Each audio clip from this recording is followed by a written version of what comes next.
And I turned around and my mama was squalling her eyes out. And I said, Mama, what in the world's wrong? She said, God almighty, I'd give anything to meet that man. I said, oh, you want to meet Vince? I can set that up. She said, you can't sing Silent Night. How you going to set that up? I said, you want to meet Vince Gill? I'll figure it out.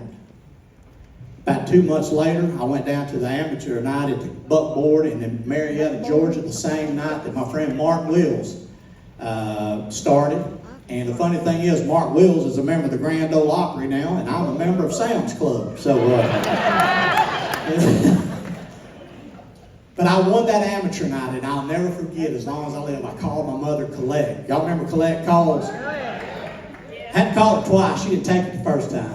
And I said, Mama, I think I finally done something right. A few months later, she went to Roger Moss's car dealership and bought me. Y'all remember Roger Moss's? Yeah. She bought me a Toyota pickup truck, love truck, bench seat. Remember the holes in the, where the speakers went, sheet metal, you could see out both sides. The gear stick didn't have no rubber around. You count the lines in the highway going down through there. And I took off to Nashville on a journey. Didn't hardly know nobody whatsoever. But I had Mick Powell in my ear saying, don't quit, don't quit. And what transpired after that was 3 years of the hardest 3 years of my life. My shoes I got on right now cost more than what I made those 3 years in Nashville.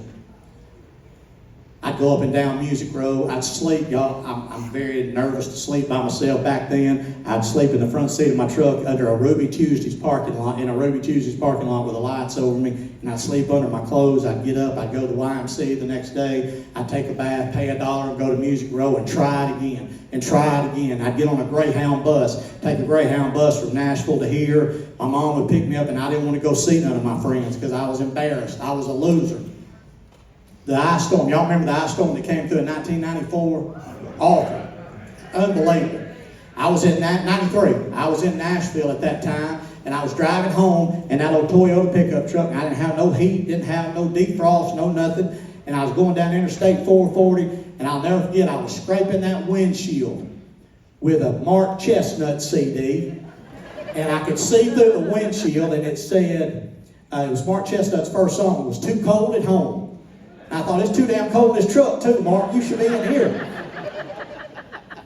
And that Sunday night, I called my mother. I said, I can't do it.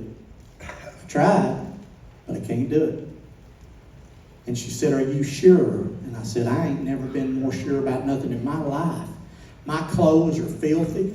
I'm hungry. I ain't got no money. I ain't saw a friend in years. I'm ready to come home. And when she said that second time, are you sure? In my right ear on a transistor radio, I heard a song that Tim McGraw did called Indian Outlaw. And the good Lord said, I'm going to hook you up, brother. I got you right here. And he gave me the words to Indian In-Law. And it went, they're my Indian in-laws. Came to visit me at my squaw. Been here for a month, y'all. About to lose my mind. Sick and tired of her paw-paw. Eating all my bear claws while he's watching old hee-haw and drinking all my wine. That quick. That quick. And I said, Mom, I got to go. And she said, hell, am I coming? I said, I'll let you know in a month. I borrowed $100 for T. Graham Brown. I went in the studio. I recorded Indian In-Laws. We sent it to 200 radio stations. 199 of them played it. Guess what? I'm off and running, baby. I mean, money's starting to come in. I got a record deal. I start feeling entitled. I'm making money. I got videos on CMT. I'm working it. It's great. I come home. In 1996 or 7, I get this call on a Monday. Sunday night says, we need you to come and play golf in a celebrity golf tournament. I said, I ain't interested in playing no golf, no celebrity golf tournament. I'm tired. I done got feeling entitled by this point. I had $3,000 or $4,000 in the bank. I thought I was entitled. And she said, I tell you what, if you'll come and do the celebrity golf tournament, we'll put you as a presenter on the ACM Awards. And I said, you got a deal. I go to Hermitage Golf Course some 5-6 years later after I went to Nashville, and I'm thinking, went to the golf course and was looking for my name up on the bullet on the board where the golfers were. And I'll never forget it. I went down to 16A and it said, Chris Tate, who now works for Big and Rich, Jeff Gossett, who now works for Morgan Wallen, Cledus T Judd, who is on food stamps, and the last name on the list, Vince Gill.